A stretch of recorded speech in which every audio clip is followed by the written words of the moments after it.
प्रिय विद्यार्थियों, स्वागत है आपका ऑनलाइन एपीएस क्लासेस में।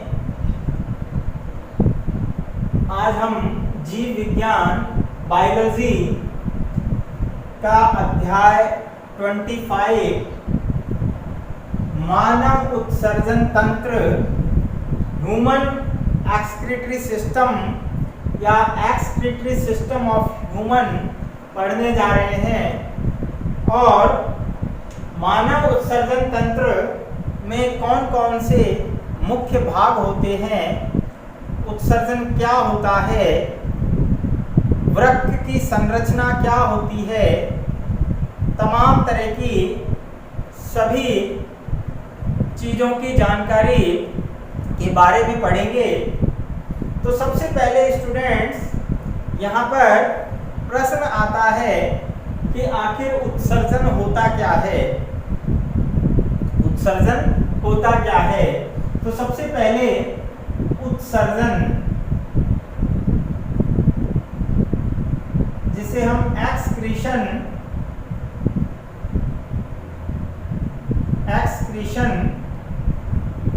कहते हैं। उत्सर्जन वह प्रक्रिया है जिसमें किसी भी प्राणी शरीर में विभिन्न उपापचयी क्रियाओं के दौरान बने अपशिष्ट पदार्थों को शरीर से बाहर निकाला जाता है, अर्थात उनका निष्कासन किया जाता है। उस क्रिया को उत्सर्जन कहते हैं।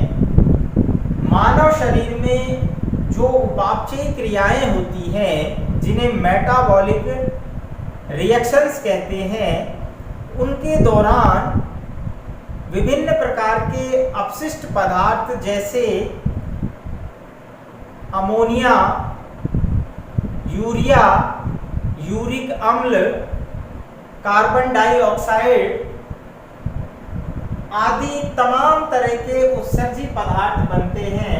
उनको शरीर से बाहर त्यागना बहुत आवश्यक होता है, या यूँ कह लीजिए कि शरीर के शुद्धिकरण के लिए हमें इन उत्सर्जी पदार्थों को शरीर से बाहर त्यागना जरूरी होता है।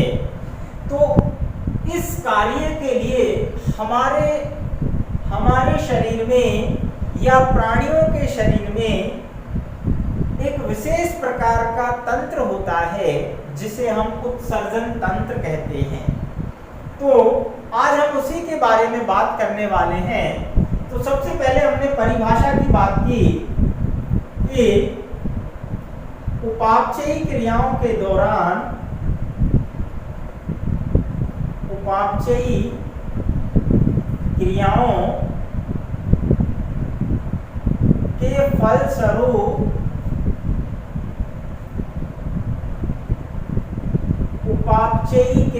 के फलस्वरूप बने विभिन्न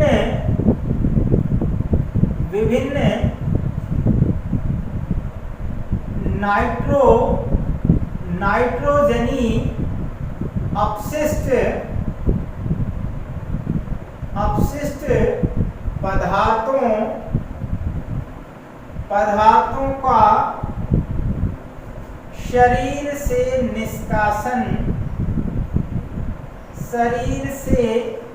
निष्कासन उत्सर्जन कहलाता है।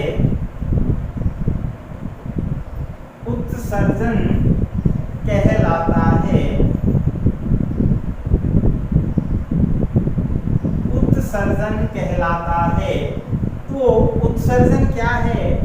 उपापचयी क्रियाओं के फलस्वरूप बने विभिन्न नाइट्रोजनी अपशिष्ट पदार्थ। ध्यान रखना विद्यार्थियों, बच्चों, कि नाइट्रोजनी अपशिष्ट पदार्थों की यहाँ अपन विशेष रूप से बात करेंगे, क्योंकि जब हम प्रोटीन भोजन के रूप में लेते हैं तो प्रोटीन का अपघटन अपघटन,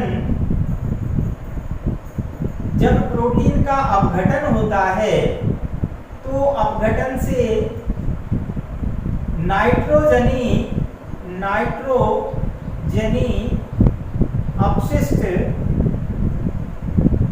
अपशिष्ट बनते हैं। तो बात हमने की कि यहाँ प्रोटीन जब हम भोजन के रूप में लेते हैं तो प्रोटीन में नाइट्रोजन अनिवार्य रूप से होती है, और जब प्रोटीन का अपघटन होगा, जाहिर सी बात है कि जो बड़े जटिल पदार्थ होते हैं, बहुलक होते हैं, जैसे प्रोटीन है, कार्बोहाइड्रेट है, वसा है, ये जिन छोटे छोटे अणुओं से मिलकर बनते हैं, उन्हीं के अंदर उपापचयी क्रियाओं में या यूं कहें पाचन क्रिया में टूट जाते हैं। तो इनके टूटने से फिर से नाइट्रोजन वाले अपशिष्ट पदार्थ बनते हैं, उन्हें नाइट्रोजनी अपशिष्ट कहते हैं। और ये नाइट्रोजनी अपशिष्ट विभिन्न प्रकार के होते हैं, और ये नाइट्रोजनी अपशिष्ट पदार्थ को ही स्पेशली रूप से हम उत्सर्जन के अंदर शरीर द्वारा निष्कासन करते हैं। तो आगे बात आती है कि उत्सर्जन क्रिया में कौन कौन से अपशिष्ट पदार्थ बाहर निकाले जाते हैं, या यूं कहिए कि अगला जो हमारा क्वेश्चन यहाँ से बनता है कि कौन कौन से नाइट्रोजनी अपशिष्ट पदार्थ शरीर में बनते हैं और उनके आधार पर प्राणी कितने प्रकार के होते हैं। तो यहाँ से अभी तक हमने दो चीजें यहाँ देखी। पहला, उत्सर्जन क्या है, तो ध्यान रखना, उत्सर्जन उपापचयी क्रियाओं के दौरान बने नाइट्रोजनी अपशिष्ट पदार्थों के शरीर से निष्कासन को उत्सर्जन कहते हैं। और ये नाइट्रोजनी अपशिष्ट पदार्थ किसके द्वारा बनते हैं? प्रोटीन के अपघटन से बनेंगे। किसके अपघटन से बनेंगे? प्रोटीन के अपघटन से। अब बात आती है, हमारा अगला क्वेश्चन आता है कि नाइट्रोजनी अपशिष्ट पदार्थ के आधार पर प्राणी कितने प्रकार के होते हैं? नाइट्रोजनी अपशिष्ट पदार्थों के आधार पर प्राणियों के प्रकार। तो यहाँ हमारा टॉपिक है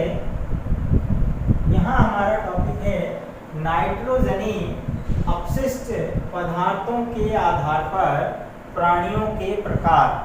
अर्थात यहाँ एक क्वेश्चन और बनता है कि नाइट्रोजनी अपशिष्टों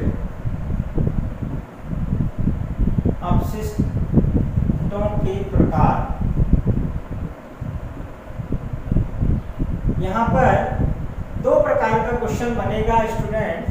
एक क्वेश्चन ये बनेगा कि नाइट्रोजनी अपशिष्ट पदार्थों के आधार पर प्राणियों के प्रकार, या इसको अपन ये कह सकते हैं कि उत्सर्जन के आधार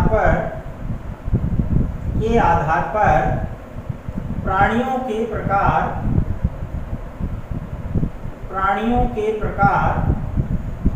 तो सभी तरह से हमें ध्यान रखना है, किसी भी प्रकार से क्वेश्चन आए हमें कंफ्यूज कतई नहीं होना है। आपको दोनों तीनों तरीके से बता दिया है। हमने कहा नाइट्रोजनी अपशिष्ट पदार्थों के आधार पर प्राणियों के प्रकार कितने होंगे। दूसरी तरीके से क्वेश्चन हो सकता है कि उत्सर्जन के आधार पर प्राणियों के प्रकार कितने होंगे। और यहाँ एक क्वेश्चन यहाँ पर बनेगा कि कितने प्रकार के उत्सर्जी पदार्थ हो सकते हैं। तो शुरुआत करते हैं। सबसे पहला उत्सर्जी पदार्थ है अमोनिया।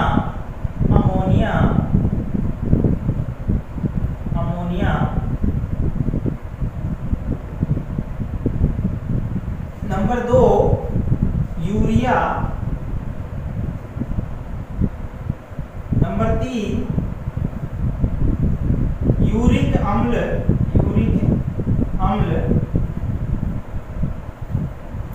तो ये तीन प्रकार के उत्सर्जी पदार्थ हैं। Number 1 ammonia, number 2 urea, number 3 uric अम्ल। इनके आधार पर हम प्राणियों के प्रकार बताएंगे। तो वे प्राणी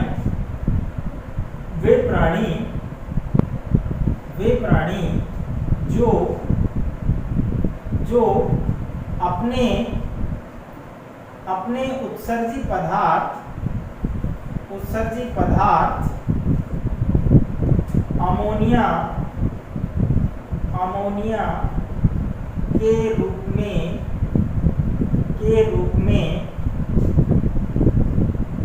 त्यागते हैं।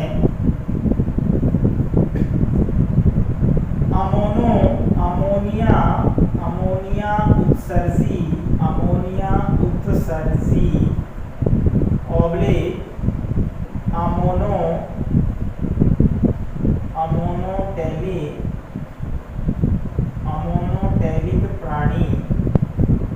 अमोनोटेलिक प्राणी कहलाते हैं।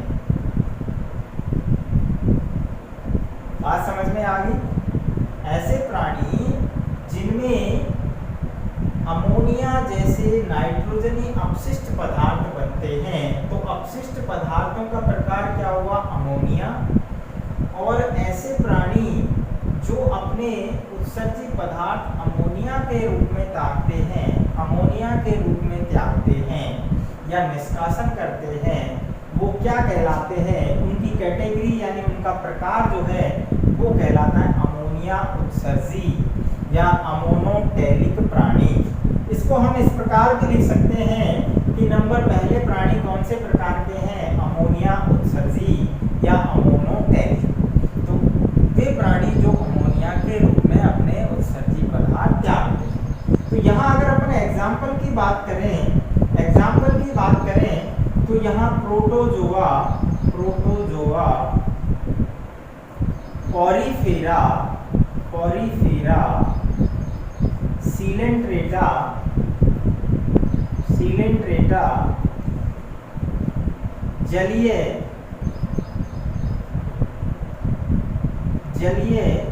जलीय कीट, मछलियां आदि। तो यहाँ जो नोट करने वाली बात है वो ये है कि अमोनिया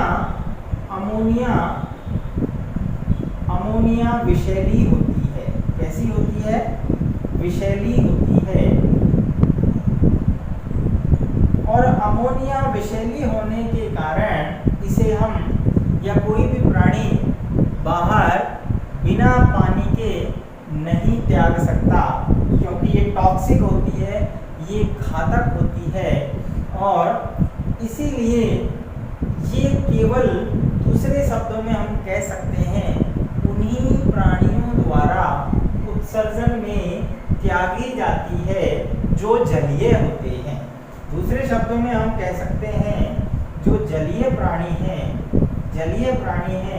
अब हमने जितने भी एग्जाम्पल लिए हैं, प्रोटोजोआ जैसे अमीबा है, ठीक है, जितने भी जो प्रोटोजोअन्स हैं जो पानी के अंदर रहते हैं वो सभी अमोनोटेलिक होंगे। उत्सर्जन के आधार पर कैसे होंगे? अमोनोटेलिक। पॉरीफेरा में जो प्राणी सभी जल के अंदर आते हैं अमोनोटेलिक हैं। सीलेंट्रेट्स हैं, जलीय कीटों में जो जल के अंदर होते हैं वो अमोनोटेलिक होंगे, जैसे झींगा मछली है, ठीक है। और मछलियाँ तो हम जानते हैं पानी के अंदर होती हैं, तो वो निश्चित रूप से अमोनोटेलिक प्रकार की होती है। तो अब यहाँ बात यह है कि जल के अंदर आखिर ऐसा क्या गुण है कि अमोनिया को जल में आसानी से त्याग सकते हैं। तो जल में मिलने से ये नॉन टॉक्सिक हो जाती है, जल में घुलनशील होती है। ये जल में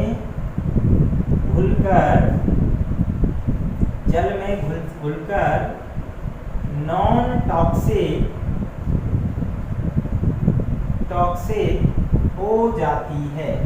अर्थात यहाँ पर हम ये कह सकते हैं कि विषैली नहीं रहती है, जल में घुलकर ये इसका जो विषैलापन है वो कम हो जाता है।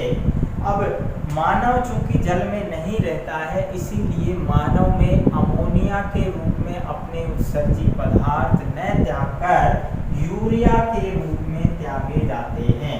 तो नेक्स्ट हम लेते हैं यूरिया, और यूरिया के निष्कासन वाले प्राणी।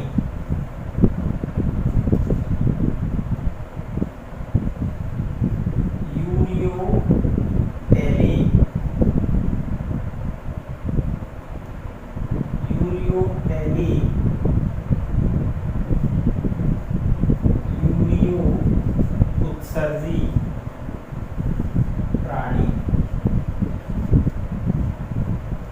दूसरा उत्सर्जी पदार्थ है यूरिया, और यूरिया के रूप में जो प्राणी अपने उत्सर्जी पदार्थ त्यागते हैं उन्हें यूरियोटेली या यूरियो उत्सर्जी प्राणी कहते हैं।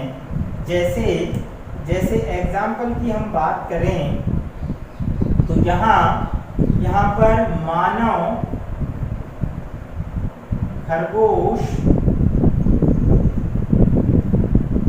या हम कहें स्तनधारी प्राणी।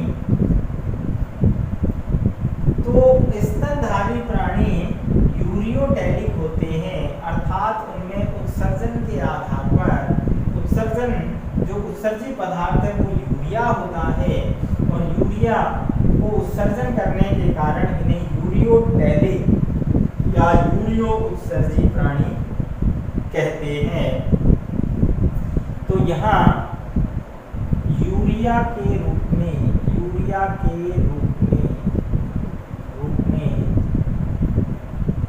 उत्सर्जन करते हैं, यूरिया के रूप में उत्सर्जन करते हैं। तो ये बात क्लियर हो गई कि यूरिया उत्सर्जी पदार्थ स्तनधारी प्राणियों के द्वारा, जिसमें खास तौर से हम बात करते हैं मानव है, खरगोश है या अन्य पशु हैं, वो सब अपने नाइट्रोजनी अपशिष्ट पदार्थ यूरिया के रूप में त्यागते हैं, डिस्चार्ज करते हैं।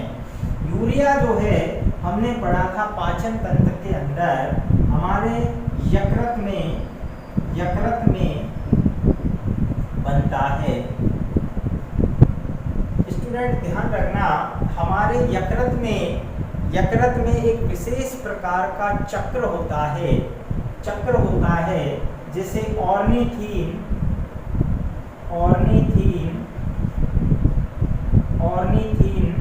चक्र कहते हैं। और ये ऑर्निथीन चक्र में क्या होता है, इसमें अमोनिया से क्या बनता है, यूरिया बनता है। अमोनिया से क्या बनता है, यूरिया बनता है। ये चक्र चूंकि अपने बोर्ड सिलेबस में नहीं है, लेकिन इतना समझ लें कि यकृत में मानव के यकृत में हमने पाचन तंत्र में पढ़ा था कि यूरिया का निर्माण कहाँ होता है, यकृत में होता है। और यकृत में पहले अमोनिया ही बनती है। हमारे शरीर में भी प्रोटीन का जब अपघटन होता है तो पहले अमोनिया ही बनती है, लेकिन इस अमोनिया को ऑर्निथीन चक्र के द्वारा, जो कि एक महत्वपूर्ण चक्र होता है, जिसके द्वारा अमोनिया को यूरिया में बदल दिया जाता है। तो यूरिया विषैला नहीं होता है, इसलिए स्तनधारी प्राणियों में ये यूरिया के रूप में परिवर्तित कर दिया जाता है। इसीलिए सभी स्तनधारी प्राणी यूरियोटेलिक प्राणी कहलाते हैं उत्सर्जन के आधार पर। नेक्स्ट हम बात करते हैं यूरिक अम्ल। तो यूरिक अम्ल में जो प्राणी हैं उन्हें यूरिकोटेलिक या यूरिक अम्ल उत्सर्जी उत्सर्जी प्राणी, यूरिक अम्ल उत्सर्जी प्राणी।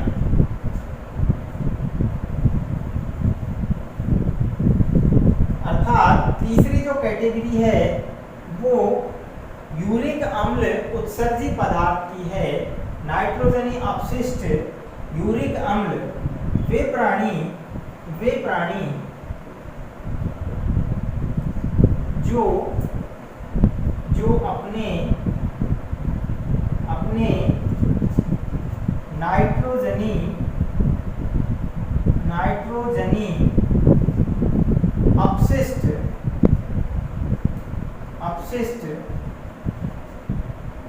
अपशिष्ट पदार्थों को यूरिक अम्ल के रूप में त्यागते हैं, वो यूरिक अम्ल उत्सर्जी प्राणी या यूरिकोटैलिक प्राणी कहलाते हैं। यूरिक अम्ल की खास बात है, इसे संचय किया जा सकता है, संचय कर सकते हैं। यूरिक अम्ल जो होता है उसे हम संचय कर सकते हैं। इसीलिए जो यूरिकोटैलिक प्राणी हैं ये यूरिक अम्ल को कुछ मात्रा में संचित कर लेते हैं, ठोस रवों के रूप में, अर्थात क्रिस्टल्स के रूप में ये इन्हें संचित कर लेते हैं और कम से कम जल हानि द्वारा इन्हें निष्कासित करते हैं। यहाँ हम एग्जाम्पल की बात करें, उदाहरण, तो यूरिक अम्ल उत्सर्जी प्राणी सभी कीट, पक्षी आदि जितने भी कीट वर्ग के प्राणी हैं, इंसेक्ट्स हैं और पक्षी हैं, बर्ड हैं, एविज वर्ग के प्राणी, ये सभी अपने उत्सर्जी पदार्थ बहुत कम जल हानि के साथ में ठोस रवों के रूप में त्यागते हैं, जो कि यूरिक अम्ल होता है। इसीलिए इन्हें यूरिकोटैलिक या यूरिक अम्ल उत्सर्जी प्राणी कहते हैं, यूरिक अम्ल उत्सर्जी प्राणी कहते हैं। और यहाँ ध्यान रखने की बात है कि इन्हें हम कुछ समय के लिए संचित कर सकते हैं। तो इस प्रकार हमने देखा कि उत्सर्जन क्या होता है। उत्सर्जन के आधार पर प्राणी कितने प्रकार के हैं? उत्सर्जन के आधार पर प्राणी 3 प्रकार के हैं। उत्सर्जी पदार्थ कितने प्रकार के हैं? उत्सर्जी पदार्थ भी 3 प्रकार के हैं। अमोनिया के रूप में जो अपने उत्सर्जी पदार्थ त्यागते हैं उन्हें अमोनिया उत्सर्जी या अमोनोटैलिक प्राणी कहते हैं। उदाहरण आपको बताया, जितने भी जलीय प्राणी हैं, चाहे वो प्रोटोजोआ हो, कॉरीफेरा हो, सिलेंट्रेट हो, जलीय आर्थ्रोपोड हो, मछलियां हो, सभी अमोनोटैलिक हैं। नेक्स्ट हमने कहा यूरिया, तो जो प्राणी अपने उत्सर्जी पदार्थ यूरिया के रूप में त्यागते हैं वो यूरियोटैलिक या यूरियो उत्सर्जी प्राणी कहलाते हैं। उनके अंदर हम देखते हैं कि यूरिया जो है वो कम विषैला होता है, यानी अमोनिया ज़्यादा टॉक्सिक होती है, इसलिए जल में त्यागी जाती है। तो यहाँ जल की अनिवार्यता नहीं है, तो यहाँ ये काम यकृत में होता है। यकृत में अमोनिया से यूरिया बनाया जाता है ऑर्निथीन चक्र के द्वारा। तो ये काम यहाँ यूरियोटैलिक प्राणियों में होता है। जबकि तीसरी कैटेगरी हमने बताई यूरिक अम्ल उत्सर्जी पदार्थ, यूरिक अम्ल के रूप में जो प्राणी अपने उत्सर्जी पदार्थ त्यागते हैं उन्हें यूरिकोटैलिक या यूरिक अम्ल उत्सर्जी प्राणी कहते हैं।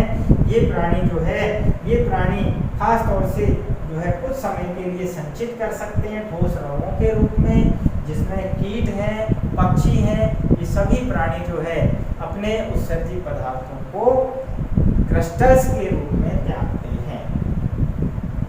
चलते हैं आगे।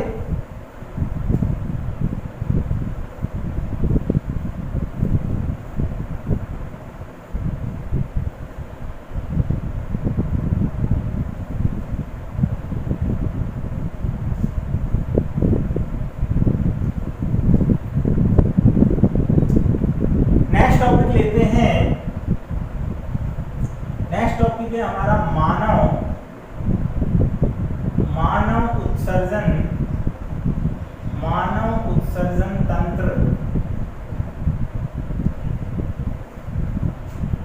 मानव उत्सर्जन तंत्र।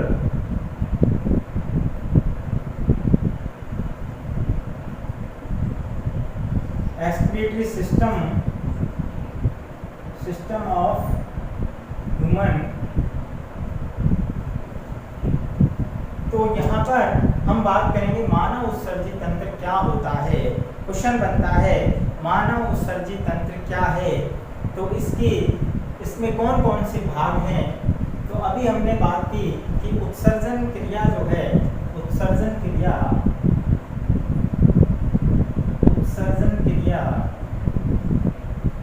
में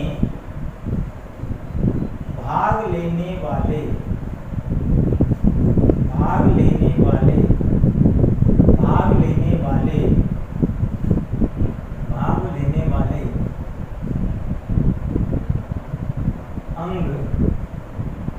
अंग उत्सर्जी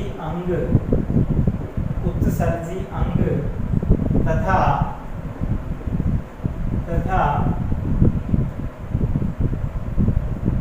इस तंत्र को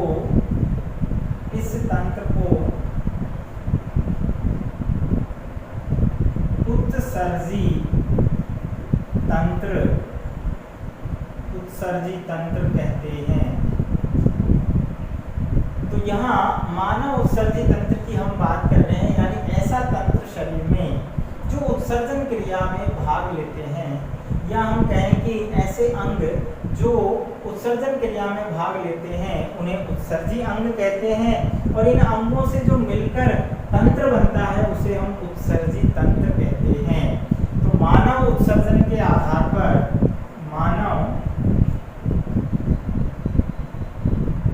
उत्सर्जन के आधार पर कैसा प्राणी है,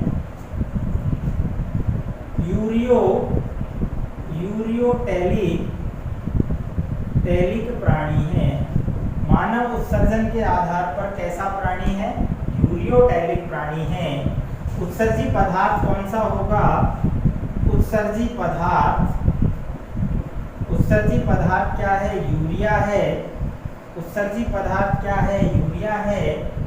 और जो मानव है, मानव के अंदर हमने कहा यूरियोटेलिक प्राणी है, और उत्सर्जी पदार्थ क्या है, यूरिया है। तो यहाँ सबसे पहली बात हमारा जो क्वेश्चन बनता है कि मानव उत्सर्जन के आधार पर कैसा प्राणी है, यूरियोटेलिक प्राणी। इसमें उत्सर्जी पदार्थ यूरिया होता है, और यूरिया बनता कहाँ है, यूरिया कहाँ बनता है, यकृत में बनता है। कहाँ बनता है, यकृत में बनता है। अब बात आती है कि मानव का उत्सर्जी तंत्र में कौन कौन से अंग पाए जाते हैं। मानव के उत्सर्जी तंत्र में मिलने वाले अंग,